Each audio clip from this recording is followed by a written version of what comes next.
ഭാരതത്തിന്റെ പ്രഥമ വിശുദ്ധയായ വിശുദ്ധ അൽഫോൻസാമ്മയുടെ ഭരണങ്ങാനത്തെ തീർത്ഥകേന്ദ്രത്തിന്റെ തിരുമുറ്റത്തു നിന്നുമാണ് ഞാനിപ്പോൾ നിങ്ങളോട് സംസാരിക്കുന്നത്. തിരുനാൾ ആഘോഷത്തിന്റെ ആവേശത്തിലാണ് ഈ പരിസരമെല്ലാം. പുറനാട്ടുകര മതബോധന യൂണിറ്റിന്റെ അസംബ്ലിയിൽ വെച്ച് മേരിമോൾ ഷാജൻ നടത്തിയ വിശുദ്ധ അൽഫോൻസാമ്മയെക്കുറിച്ചുള്ള ഒരു ലഘു പ്രസംഗത്തിന്റെ പ്രസക്ത ഭാഗങ്ങളാണ് ഇന്ന് മീഡിയ ക്ലബ്ബ് പ്രേക്ഷകർക്കായി ഒരുക്കിയിരിക്കുന്നത്. ഭാരതത്തിലെ പ്രഥമ വിശുദ്ധിയായ വിശുദ്ധ അൽഫോൻസാമ്മ അനേകായിരങ്ങളിൽ സുവിശേഷത്തിന്റെ ആവേശം പകരാൻ മിശിഹ അനുകരണത്തിന്റെ അഗ്നി കൊടുത്താൽ ബലിപീഠത്തിന്മേൽ ഉയർത്തിവെക്കപ്പെട്ട വിളക്കാണ്. കേരളത്തിലെ കുടമാളൂർ ഇടവകയിലെ മുട്ടത്തുപാടത്ത് കുടുംബത്തെ 1910 ആഗസ്റ്റ് 19 അന്നക്കുട്ടി എന്ന അൽഫോൻസാമ്മ പൂജാരിയായി. ചെറുപ്പത്തിലെ അമ്മയെ നഷ്ടപ്പെട്ട അവളെ വളർത്തിയത് അവളുടെ വളർത്തമ്മയായ അന്നമ്മയായിരുന്നു. ചെറുപ്പത്തിലെ ഒരു കന്യാസ്ത്രീ ആകണമെന്ന് ആഗ്രഹിച്ച അവൾ 1927 ഭരണങ്ങാനം ക്ലാരമഠത്തിൽ പ്രവേശിച്ചു.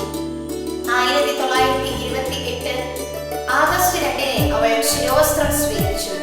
1930 മെയ് 19 അവൾ സഭാവസ്ത്രം സ്വീകരിക്കുകയും ചെയ്തു. 1936 ആഗസ്റ്റ് 12 അവൾ നിത്യവ്രതവാഗ്ദാനം നടത്തി.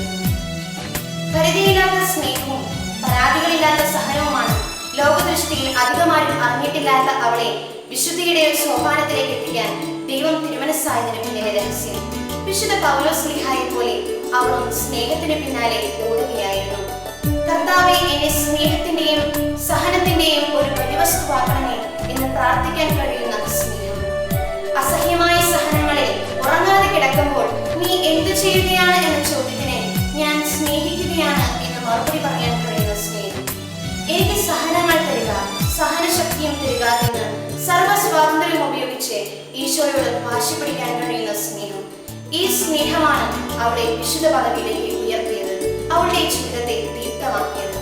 ക്രിസ്തുവിനോട് കൂടി ആയിരിക്കുന്നതാണ് ഏറ്റവും വലിയ സ്നേഹം, സന്തോഷമെന്ന് മനസ്സിലാക്കിയ അവൾ ക്രിസ്തുവിനോട് കൂടി ആയിരിക്കുന്നതിന് വേണ്ടി അഗ്നികുണ്ഡത്തിൽ ചാടി. ഗോതമ്പ് മണി നിലത്ത് വീണ് അഴിയുന്നില്ലെങ്കിൽ അത് അതേപടിയിരിക്കും, അഴിയുന്നെങ്കിലോ അത് വളരെ ഫലം പുറപ്പെടുവിക്കും.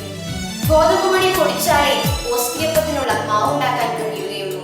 മുന്തിരി ചക്കിലിട്ട് ഇടിച്ചാലേ അതിൽ നിന്നും വീഞ്ഞ് ലഭിക്കുകയുള്ളൂ. മുന്തിരിയോ ഗോതമ്പോ ആകാനുള്ള മോഹമല്ല, മറിച്ച് അത് പൊടിയും നീരുമാകുമ്പോൾ ഉണ്ടാകുന്ന വേദനയോടുന്ന പ്രക്രിയകളാണ് അവളെ സഹനത്തിനായി പ്രേരിപ്പിച്ചത്. സന്യാസത്തിലെ മാറ്റെന്തെന്ന് ലോകത്തെ പഠിപ്പിച്ച ഈ വിശുദ്ധ 1946 ജൂലൈ 28 ഈ ലോകത്തോട് വിട പറഞ്ഞു. 1953 ഡിസംബർ 2 അവൾ ദേവദാസിയായി നാമകരണം ചെയ്യപ്പെട്ടു. 2008 ഒക്ടോബർ 12 ബെനഡിക്ട് 16 പാപ്പ അവളെ വിശുദ്ധ പദവിയിലേക്ക് ഉയർത്തി. ക്രിസ്തുവിനോട് കൂടി ക്രിസ്തുവിന് വേണ്ടി സഹിച്ച സ്നേഹിച്ച ഈ വിശുദ്ധ നമുക്ക് എന്നും ഒരു പ്രചോദനമാകട്ടെ എന്ന് ആശംസിച്ചു.